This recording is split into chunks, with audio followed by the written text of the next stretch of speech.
foundation na naman tayo ng ating lesson. Pero bago ang lahat, syempre umpisahan muna natin. Balikan natin si ballet dahil hindi natin masyadong na-discuss si ballet. So,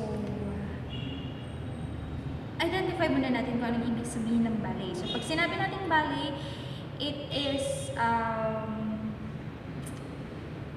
dance performed in a ballroom. Nag-umpisa siya sa Italy on 15th century during Renaissance period. Okay? Pag sinabi natin ballet dance performed in a ballroom.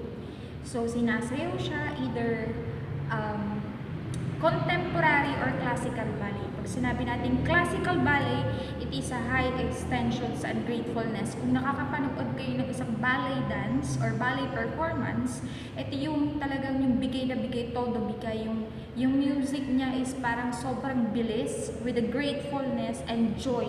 Diba? Makikita mo talaga na talagang grateful at talagang yung galaw na galaw yung kanyang classic dance. Samantalang itong si contemporary, more on natural movement or yung slow movement.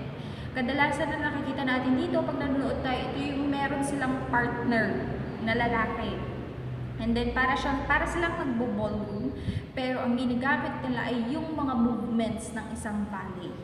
So, check nyo na lang doon sa old copies nyo kung ano yung mga movements and yung positions ng ballet. Okay, so pasok tayo kay cheer dance. Pag sinabi natin cheer dance, alam mo na agad kung ano nasa isip mo.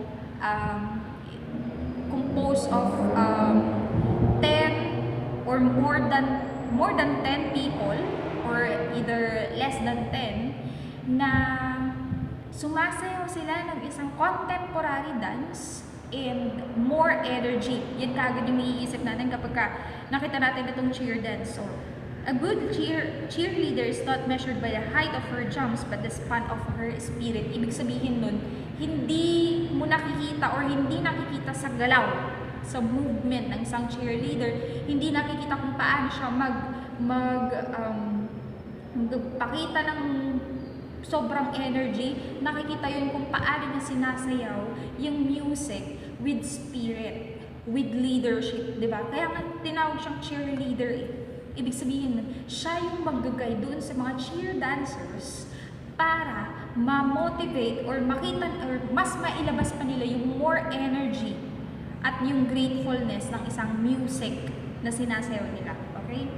Cheer dance is relatively new in the field of sports and dance as it has only emerged during early 1900s as part of the cheerleading events. To better understand the foundation of the cheer dance, it is vital to learn first learn the fundamental aspects of cheerleading. Pag sinabi natin cheerleading, it is an event.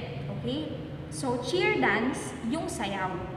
Cheerleading, yung event. Competition. Okay? Event that consists of cheers and organized routines for sports team motivation, audience entertainment, or competition. Okay? Ito na yung pinaka-competition niya.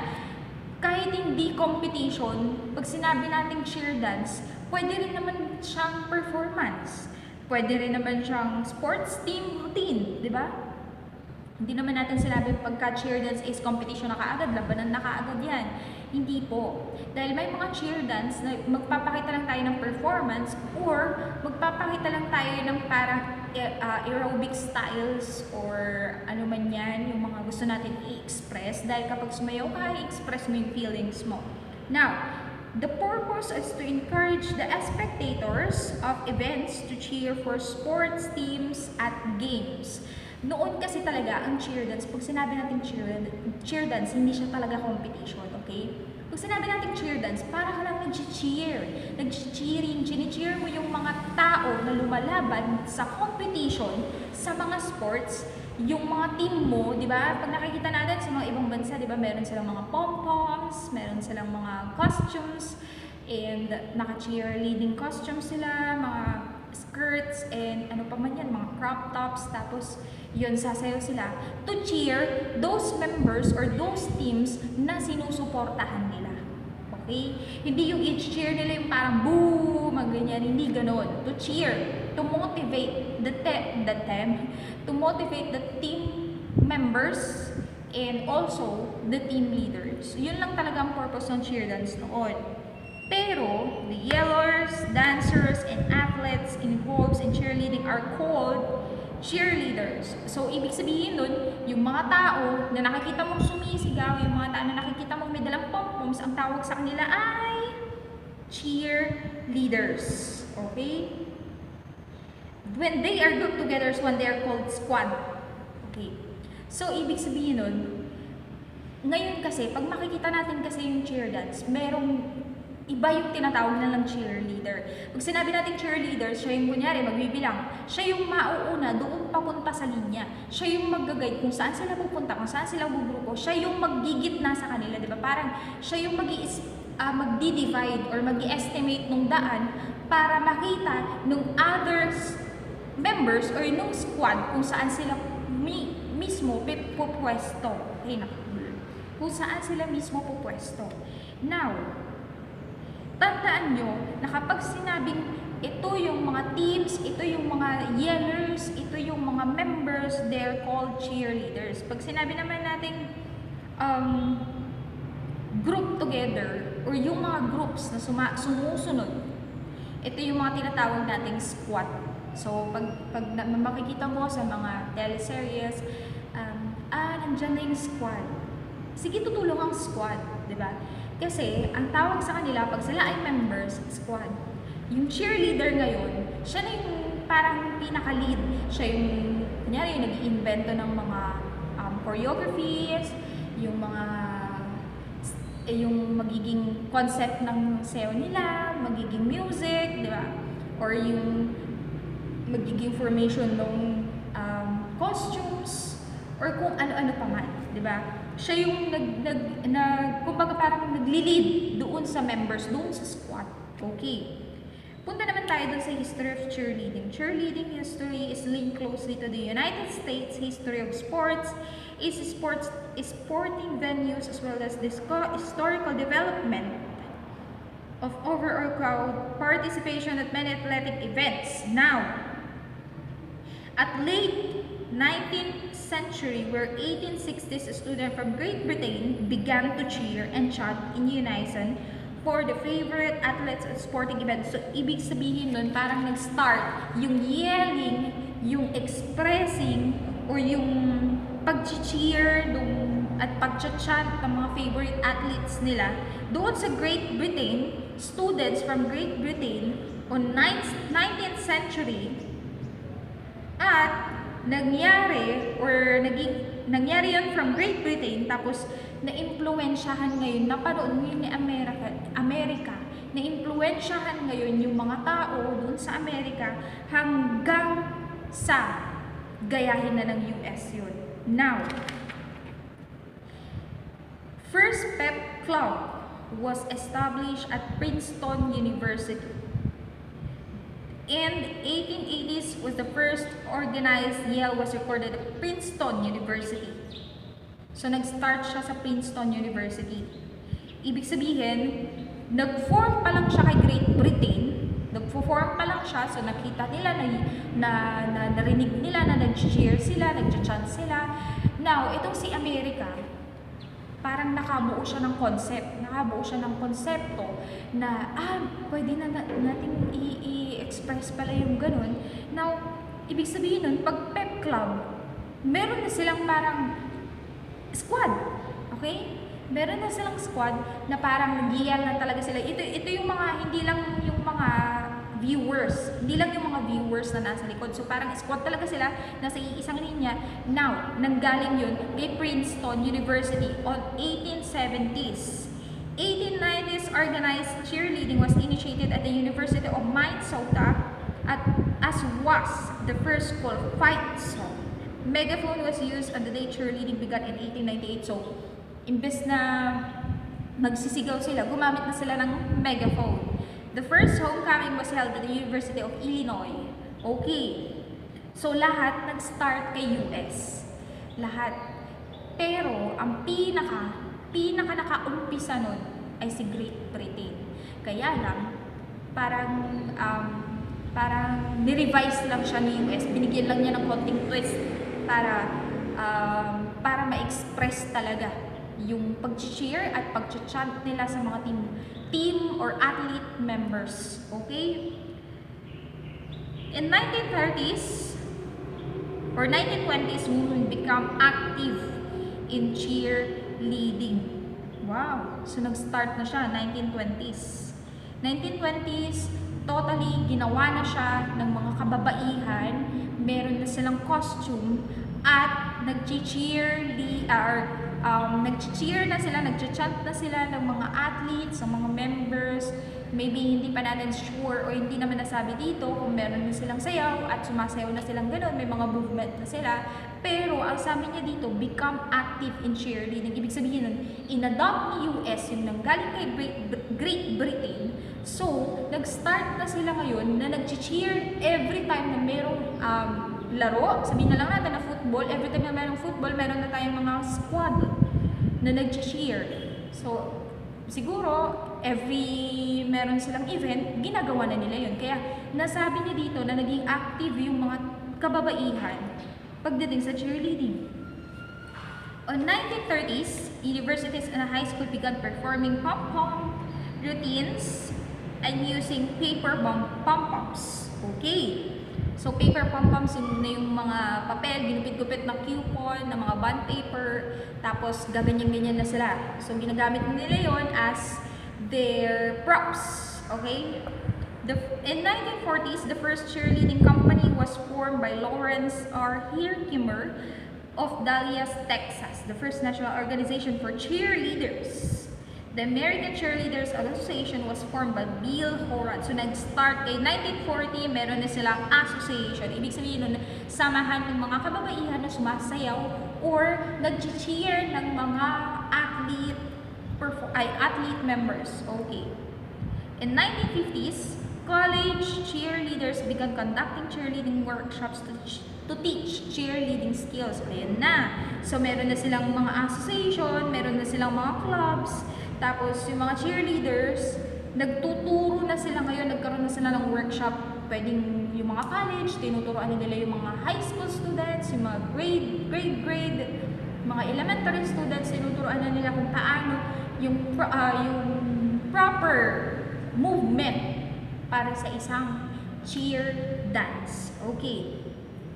In 1960s, the vinyl pom-pom was invented by Fred Gastoff and introduced by the International Cheerleading Foundation. As of now, hanggang ngayon, ang ginagamit pa rin natin is vinyl pom-pom. O ano pa rin siya, uso pa rin siya. Vinyl is yung makintab siya na plastic. Okay? Makintab siya na plastic at ginugupit-gupit siya and then pinagsama-sama and then magiging pom-poms na. Para siyang bouquet of flowers na ginawa ng ganun. And then, pag ginagawa mo talagang kumikislap-kislap pa yung pom-pom. Okay? In addition to cheering for the additional football and basketball teams, cheerleaders become supporting all school sports. So, naging active sila at every time na meron silang sports event, talagang present itong mga cheerleader or yung squad at nagpe-perform sila para i-cheer yung kanilang mga kanya-kanyang bet na athlete. Okay? So, kung ngayon ay may mga event sana, i-cheer mo yung mga crush mo, kunyari magpapakute ka, di ba? Kunyari, sasama ka dun sa sa squad. Tapos i-cheer mo yung crush mo, ganun. And, 1967, in addition, 1970, the first nationwide television broadcast of the National Collegiate Cheerleading Championships initiated by the International Cheerleading Foundations. Okay. So, nag-start na ang kanilang competition. Dito na nag-start. 1970. Actually, 1967, nag-start na yan dahil nagsusupport na sila ng mga school sports. Now, itong 1970s, cheerleading began to receive recognition as a serious athletic activity as a skill level dramatically increased. So parang naging competition na siya,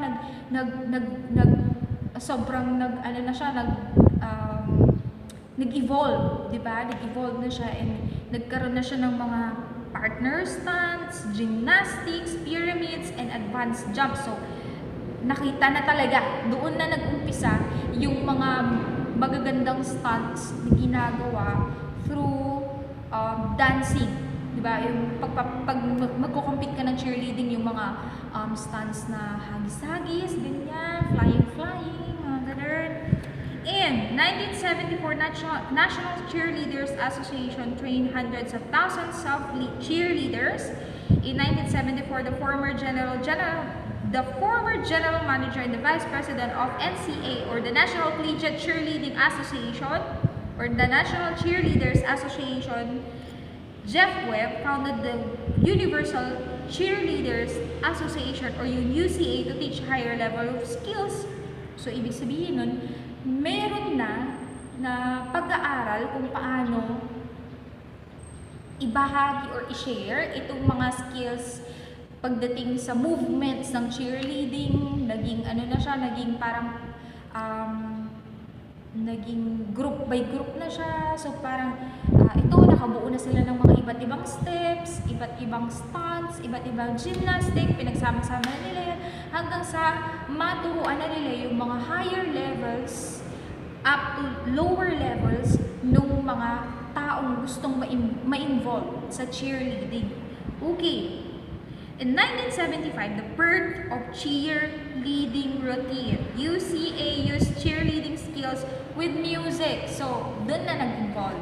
Akala mo dati, alam mo kasi, dati yung cheer dance, lang siya kinukompose lang siya ng mga, yung sinasabi ng kunyari, chants, di ba?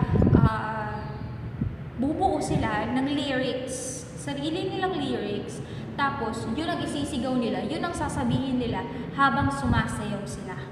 Pero noong 1975, ayan na, nag-start na yung cheerleading with music skills, with music pala. So, meron na silang nabuong music, siguro sobrang yung power na music na yan, nakabuo na sila ng mga, kunyari, nakabuo na si Elvis Presley ng bonggang music na patok dun sa movements ng cheer dance nila. And national cheerleading competitions for junior and senior high school, as well as the collegiate squads, took place across the nation. Cheerleaders received national media recognition as one of the most important school leadership groups to promote enthusiastic, positive attitudes and school spirit within schools and communities. Doon na nag-start ang lahat hanggang sa na-introduce na siya kay Japan noong 1988, na-introduce na siya kay United Kingdom noong 1989, at na-introduce na siya hanggang umabot kay Europe, kay Austria and France, kay Ireland noong 1992, at noong 1994 umabot na siya kay Chile, okay? Caribbean, saan pa ba? South America, and 2008 up to present, the IASF or the ICU continue to host the whole World Cheerleading Championships. ICU training continues around the world. Kaya nga nagkaroon tayo ng mga cheerleading competition dito sa Pilipinas, and binubuo siya ng mga schools like national universities, di ba? Madalas ang nananalo, hindi ko masyadong kabisado, pero minsan napanood ko, yung competition, nanalo ay National University. Okay. Last time ata, before magkaroon ng lockdown, before magkaroon tayo ng pandemic, ang last ata na nanalo, kung hindi ako nagkakamali, is Ateneo. Okay. And yung Lasal, ganyan. So, mga Lasal, mga UST, di ba? Nag-cheer pa nga tayo kung sino yung mananalo. Tapos, pagalingan sila ng stunts. Pagalingan sila ng flying, ganyan. And, sobrang ganda na naging naging improvement ng cheer dance ngayon. Kasi, hindi lang siya compose nung parang kinakanta-kanta mo na siya, parang naging power dance na siya, pero still, meron pa rin yung part na kakanta sila or magsasalita sila or sisigaw sila ng kanilang sariling lyrics habang sumasayaw. So, still, nandun pa rin yung pinaka start ng cheer dancing. Alam niyo ba, sa choreography, madalas, ang tinitingnan ngayon is yung kung gaano nila nagagawa yung stunt ng malinis at mabilis, di ba? Yung safe pero malinis. Okay? Ay, yung safe pero malinis. Mabilis pero safe. Ibig sabihin nun, malinis at pulido yung paggawa nila ng stunts, hindi yung muntik nang mahulog, di ba? Meron yung sasaluhin, muntik nang mahulog yung paa, muntik nang mabagsak yung ulo, mga ganun. Part yun ng choreography. Pero, hanggang maaari, i-practice mo siya ng i-practice pagdating sa stunts. Kasi yung gymnastic, madali lang yun eh. Pero yung stunts, yun yung pinaka-critical. So, once na nagkamali ka doon, maaaring mabalian yung taong gumawa ng stunts na yun, maaaring mabagok yung ulo niya, di ba? So, hanggat maaari, safe ang pagsayaw, safe ang paggawa ng stunts. So, yun ang tatandaan natin. Now, what are the elements of cheer dance routines? Meron tayong dance techniques, elements of cheers, and basic gymnastic skills. So, unahin natin sa dance techniques. Pag sinabi natin dance techniques, depending on the competition requirements, various dance techniques may use in a cheer dance competition. Some squads prefer contemporary dance techniques, while others incorporate several techniques such as jazz, hip-hop, modern dance, contemporary ballet, and ethnic or folk dance. Oh, may nakita ako minsan yung folk dance, yung tiniklik. Sinasali nila sa part ng cheer dance na yun. Diba? Kasi parang pinagsasama-sama mo siya. Merong part na gagawin mo, merong jazz, merong biglang babagal, merong biglang contemporary ballet, merong biglang modern dance. Diba? Tapos, yung parang pinagsama-sama nila, ni-remix nila lahat ng klase ng song. Meron pa yung sexy, meron pa yung minsan isisingit pa nila yung mga ano pa yung mga na music, yung love songs, di ba? Lahat pwede. Basta ang importante na i-express mo yung pinaka-main concept ng cheer dance. Anong main concept ng cheer dance is to cheer and to chant. Okay. However, cheerleading style dance tends to be more rigid and sharper compared to the contemporary or pop culture dance styles. The emphasis on the placement, sharpness, and synchronicity of the movements. So, madalas kasing ginagamit natin dito sa mga dance techniques, ang pinakaunang-una talagang ginagamit natin is yung hip-hop dance, or yung modern dance, or yung contemporary dance. Yun, mas madalas natin ginagamit yung contemporary musics pagdating sa cheer dance. Bakit? Kasi una pa lang makita mo na yung beat at saka yung movement. Parang nagko-compare siya, kumbaga parang nagsasabog, nagsasanib. Ang ganda nung combination niya. Kapag inumpisan mo siya ng hip-hop, makikita mo talaga, babagay siya hanggang doon makarating ka na dun sa stunts. Okay? Pero, tandaan mo pa rin na hindi mo dapat tanggalin yung concept. Bakit? Kasi matatawag natin minsan, natawag na natin cheer dance yun, nakipag-compete ka, pero yung pinaka-main concept ng cheer dance na wala na. Akala mo cheer dance madalas, nakakapanood ako ng ganun. Akala mo cheer dance na yun, pero yung pinaka-main concept ng cheer dance na wala na, naalala ko ng elementary ako. Sumasayaw talaga ako ng cheer dance. Okay. Hindi ako naging cheerleader, never ako naging cheerleader, pero lagi akong kasama sa squad.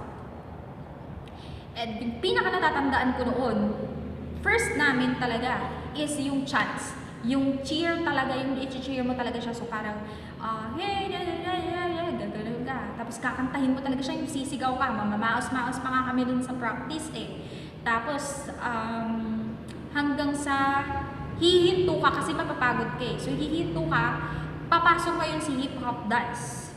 After pumasok ni hip-hop dance, nagkaroon pa kami ng ethnic.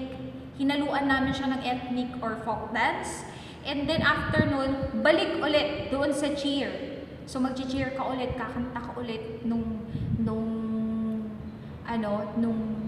ginawa nila na script. And then hanggang sa magkaroon na ng stunts and yung pagsama-samahin lahat ng klase ng music. Elements of dance ay elements of cheers. Cheers are coordination of organized words and movements. Ano sinasabi ko? Relating to an athletic events. Kunyari, kami ay magaling, yo, yo, yo, ganyan. So, ang importante kasi kapag gumagawa ka ng cheers, hindi ka nagda-down nung mga kasamahan mo. Yung parang hindi mo siya, hindi ka masyadong nakikipag-compete ka, pero hindi yung sisiraan ko yung kasama mo, hindi yung cheer dance. Noon, uso talaga. Pero hindi naman yung totally na parang iinsultuhin mo sila or dadating ka dun sa point na iinsultuhin mo sila para lang manalo kayo dun sa cheer dance na yun. No, hindi yung cheer dance, okay? Payabangan na yun. These are used during a sport event when play has been stopped on the field or court. So, pag nag-stop yung game, kunyari sa football, di ba, nakikita nyo naman, napapanood nyo naman, pag nag-stop yung football, papasok itong mga pep squad. Papasok sila doon sa field, habang nagpapahinga yung football, magkakaroon sila ng sasayaw sila ng cheer dance. Tapos, the purpose is to draw a unified response from the crowd to highlight their support for playing the team. Ibig sabihin nun, parang i-cheer nila yung team. Kunyari, natatalo na yung team nila. So, parang magiging motivation yun ng team para mas galingan pa nila sa susunod na set nung game. Okay. Cheer motions are also used to lead the crowd and emphasize words for crowd response. Cheer motions, ibig sabihin nun yung parang, ganun. Tapos parang sasama na yung crowd, di ba? Parang, kailangan kasi pag gumagawa ka ng cheers, yung mapapasunod talaga yung crowd eh. Kasi bakit ka mo? Yun yung magdadala nung mismong energy na pwede mo ipakita habang sumasayaw ka ng cheer dance. These are made up of hand, arm, and body positions. Depende na lang kung anong strategy ang gagawin mo. Although, cheer styles may vary according to the cheerleader's preference, all motions originate from the basic or standard basic motions. Here are the positions of the hand, arm, and body for cheer motions. So, meron tayong mga example dito. Hand motions, chop, ganun. Ito yung tinatawag natin na bucket. Bucket, hindi bucket. Bucket. Bucket. Okay. So, bucket. Ganun. Wait lang. So, kailangan natin bigyan ng example. Sige. Ganun. So, ganyan siya. Dito, candlestick. Candlestick is pag ganun. Ay, hindi. Bucket. Ganun. Candlestick is ganun. Okay? And blade. Same lang position ng hand dito sa kanan or kaliwa. Yes, kasi yung picture is mirrored siya. So, ibig sabihin, nakagan talaga, naka-usli talaga dito is yung kanan mo. At kaliwa yung nakaganon. Right talaga yung nakaganyan. Kasi alam mo naman nagkakaroon ka, di ba? Depende na lang kung reverse position yung gagawin nyo. Kunyari, V-shape kayo. V-shape yung squad, and then, maaari yung nasa kaliwa ay nakaganito, at yung kanan ay ganito. Pwede rin naman, di ba? Depende kung ano yung magiging flow or yung magiging outcome ng pag-uusapan nyo. Blade. Blade, ganyan. Okay? Baka maduming. Jazz hands. Ganun pa rin. Pero, ganun ang kamay. Ganun. Kita nyo naman, di ba? Clap. And clap. And clap. And clasp. Iba yung clap. Ito yung clap. Ito yung clasp. Okay? So, iba yung clap. Clasp. Ibig sabihin nun, yung clasp, ito yung magpuputol mismo nung movement mo habang sumasayaw ka. Yes, chop. Ganun. And our positions. Flying V. Ay. Ay. Flying V. Okay. Flying V. Ganyan pala. Hindi ganun. Ganon. And low V. See, tumayo ka na kasi, di ba? Low V. Ganon. Flying V. Low V. T-motion. T-motion. Next. Touchdown. Touchdown. Low touchdown. Bow and arrow. Muscle man. Overhead thrust. Ito yung class kanina. Ito yung overhead thrust. Okay? Dagger. Dagger. And box. Box. Punch. Chop. Ganun, punch. Lagyan mo naman ng energy, hindi yung, yung walang energy na. Punch. Chop. Go. And punch ulit. At kabila. Chop. L motion. L motion.